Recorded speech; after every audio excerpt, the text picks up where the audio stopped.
आज हम कक्षा 6 के पाठ नंबर 4 ग्लोब पढ़ने जा रहे हैं। 3 पाठ हमने पहले पढ़ चुके हैं। भूभाग। पृथ्वी दोनों ध्रुवों पर थोड़ी चपटी तथा मध्य भाग से उभरी हुई है। इस तरह पृथ्वी की आकृति को क्या कहते हैं? भू-आब या पृथ्व्याकार कहते हैं। आपसे पूछे कि भू-आब या पृथ्व्याकार किसे कहते हैं? पृथ्वी दोनों ध्रुवों पर तो थोड़ी चपटी तथा मध्य भाग से उभरी हुई दिखाई देती है। इस आकृति को भू-आब या पृथ्व्याकार कहते हैं। पृथ्वी का व्यास। पृथ्वी का भूमध्यवर्ती व्यास है वो 12,756.6 किलोमीटर। इन ध्रुवीय व्यास है वो 12,714 किलोमीटर है। इन दोनों के बीच में अंतर है वो 43 किलोमीटर लगभग है। पृथ्वी की परिधि। पृथ्वी परिधि अंतर भूमध्य परिधि है वो 40,475 किलोमीटर और ध्रुवीय परिधि है वो 40,408 किलोमीटर है। जोरिचर। भू-आबीय आकार का पता। आपसे पूछे भू-आबीय आकार का पता कब लगाया गया? सन 1671 में फ्रांस के खगोल शास्त्री को तब पता चला जब फ्रांस के राजा लुई 14 ने फ्रेंच गुयाना न्यूटन प्रदेश दक्षिण अमेरिका के टापू पर भेजा। कब पता चला? जब फ्रांस के राजा 1671 में फ्रांस के राजा लुई 14 ने फ्रेंच गुयाना न्यूटन प्रदेश दक्षिण अमेरिका के टापू पर भेजा। न्यूटन 1687 न्यूटन ने अपने गुरुत्वाकर्षण और गति नियम को प्रकाशित किया। यह प्रश्न भी पूछा जाता है कि गुरुत्वाकर्षण और गति के नियम को प्रकाशित किसने किया? तो न्यूटन ने। कब? 1687 में। केंद्रापसारक बल किसे कहते हैं? सब कोई वस्तु को घुमावदार पथ पर गतिशील हो। क्या है? जब कोई वस्तु है वो घुमावदार पथ पर गतिशील हो एवं बहिर्गामी बल पर महसूस करती हो, इसे केंद्रापसारक बल कहते हैं। ग्लोब। ग्लोब है पृथ्वी का एक लघु प्रतिरूप है। ग्लोब आपसे पूछे क्या है? पृथ्वी का लघु प्रतिरूप। पृथ्वी का अक्ष या कक्ष। पृथ्वी अपनी अक्ष पर पश्चिम से पूर्व। आपसे पूछे कि पृथ्वी अपनी अक्ष पर किस दिशा से किस दिशा की ओर घूमती है? तो पश्चिम से पूर्व की ओर घूमती है और कक्ष पर 66.5 डिग्री का कोण बनाती है। कितने डिग्री का कोण बनाती है? 66.5 डिग्री का। अक्षांश किसे कहते हैं? देखो, अक्षांश पृथ्वी पर काल्पनिक रूप से कोई कुछ लेटी हुई पूर्व से पश्चिम रेखा। क्या? पृथ्वी पर है वो काल्पनिक रूप से कुछ लेटी हुई रेखा पूर्व से पश्चिम की ओर पृथ्वी को 2 भागों में विभाजित करती है। भूमध्य रेखा या विषुवत रेखा के नाम से जाना जाता है।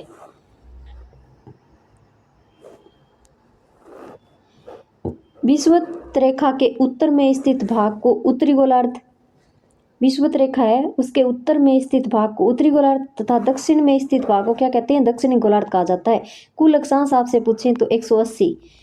90 डिग्री उत्तरी अक्षांश उत्तरी ध्रुव तथा 90 डिग्री दक्षिणी अक्षांश को दक्षिणी ध्रुव कहते हैं। आर्कटिक रेखा 66.5 डिग्री उत्तरी अक्षांश 66.5 डिग्री उत्तरी अक्षांश पर आर्कटिक रेखा। कर्क रेखा है वो 23.5 डिग्री उत्तरी अक्षांश। विषुवत रेखा है भूमध्य रेखा 0 डिग्री अक्षांश पर है। मकर रेखा 23.5 डिग्री दक्षिणी अक्षांश और अंटार्कटिक रेखा है वो 66.5 डिग्री दक्षिणी अक्षांश पर है। अब है देशांतर। देशांतर पृथ्वी पर उत्तर से दक्षिणी ध्रुव तक जो लंबवत रेखा है। क्या? लंबवत यानी खड़ी रेखा, उसे देशांतर कहते हैं।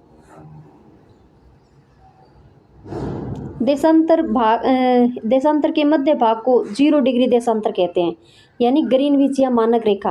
क्या कहते हैं? ग्रीनविच या मानक रेखा इंग्लैंड के ग्रीनविच शहर से गुजरती है। इसके पूर्व में 180 डिग्री व पश्चिम में 180 डिग्री देशांतर स्थित है। इसके पूर्व में जाने पर समय पर में भी वृद्धि होती है, इसके पश्चिम में जाने पर समय में कमी होती है। देशांतर कुल आपसे पूछे कितने? 360। अक्षांश पूछे तो 180, देशांतर पूछे तो 360। सूर्य एक देशांतर की पार करने में लगभग 4 मिनट का समय लेता है। 15 देशांतर बराबर 1 घंटा, 1 देशांतर बराबर 1 मिनट।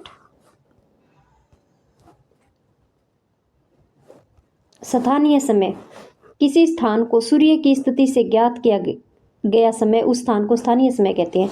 क्या है? कि किसी स्थान को सूर्य की स्थिति से ज्ञात किया गया समय है वो उस स्थान को स्थानीय समय कहते हैं।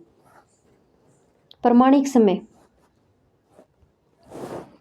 प्रमाणिक समय, प्रत्येक देश ने अपना प्रमाणिक समय निर्धारित किया गया है जो उस देश के मध्य से गुजरने वाले देशांतर से निश्चित किया गया है। किससे?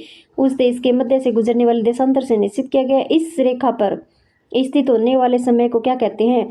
उस देश का प्रमाणिक समय या मानक समय कहते हैं।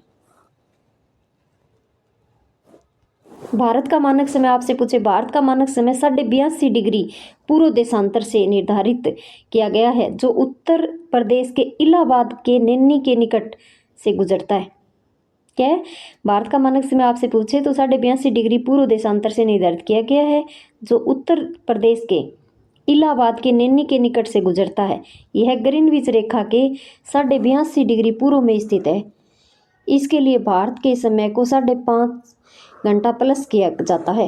भारत के समय को क्या किया जाता है? 5.5 घंटा में जोड़ दिया जाता है। एक से अधिक समय बताने वाले देश हैं ऑस्ट्रेलिया, रूस, अमेरिका और कनाडा।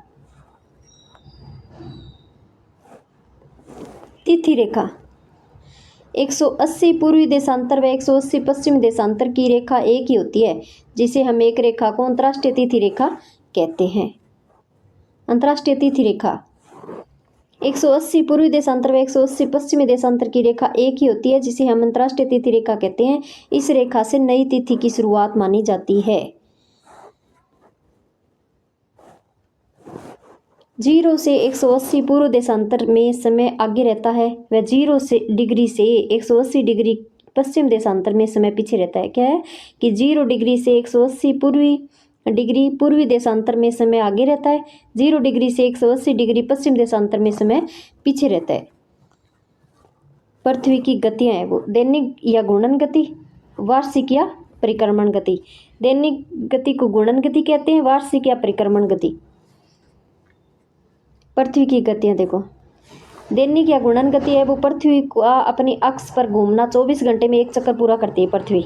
इस सौर दिवस के इसे क्या नाम से जाना जाता है? सौर दिवस के नाम से जाना जाता है। पृथ्वी में दैनिक या घूर्णन गति आपसे पूछे तो पृथ्वी अपनी अक्ष पर घूमना यानी 24 घंटे में पृथ्वी एक चक्कर पूरा करती है। इसे क्या कहते हैं? सौर दिवस के नाम से जाना जाता है।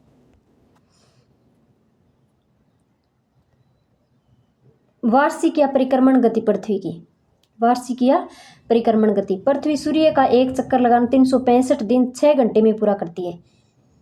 कितने दिनों में? 365 दिन 6 घंटे में। हर चौथा वर्ष लीप वर्ष अधिवर्ष कहलाता है। इसे हम 366 दिन का होता है। आपसे पूछे हर चौथा वर्ष है वो लीप वर्ष या अधिवर्ष किसे कहते हैं? लीप वर्ष या अधिवर्ष में कितने दिन होते हैं? तो 366 दिन होते हैं। कक्ष, जिस पथ पर पृथ्वी सूर्य के चारों ओर घूमती है उसे कक्ष कहते हैं। आपसे पूछे कक्ष किसे कहते हैं? कि जिस पथ पर पृथ्वी है वो सूर्य के चारों ओर घूमती है उसे कक्ष कहते हैं। कक्षीय समतल, वह समतल जो कक्ष के द्वारा बनाया जाता